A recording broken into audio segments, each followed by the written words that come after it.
Bilan également des activités au ministère de l'Urbanisme et de l'Habitat, des performances au vert au sein de ce département ministériel. Le bilan est dressé au cours du conseil d'administration du ministère le 19 décembre dernier. Le compte-rendu de Paul Moyenga et Pinidje Yano. Tableau de la performance au ministère de l'Urbanisme et de l'Habitat affiche une note de satisfaction. Plusieurs activités sont réalisées au cours de l'année 2025. À ce conseil d'administration du département en charge de l'urbanisme, les participants font le bilan des activités.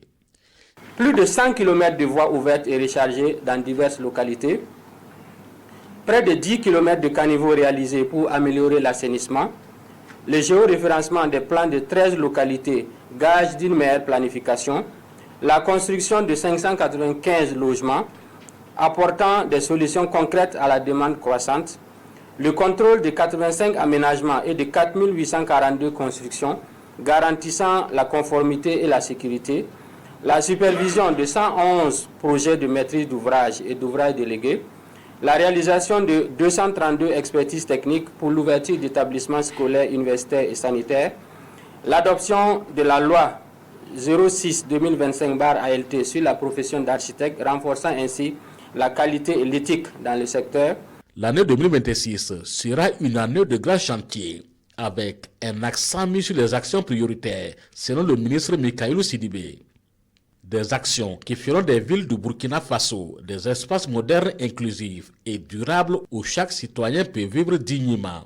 La dotation de toutes les villes pilotes de la stratégie nationale de reconfiguration urbaine en plan de reconfiguration et d'infrastructures de base opérationnelles.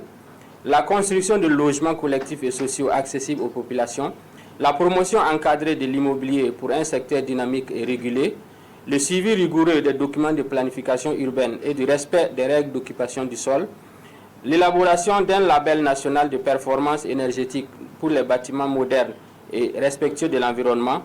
Stratégie nationale de développement des villes et du logement 2026-2030 vers une nouvelle dynamique de construction des villes est le thème soumis à la réflexion des participants pour que les décisions issues de ce quatrième reflètent les aspirations profondes des populations. Le ministre engage les participants à des débats francs et constructifs.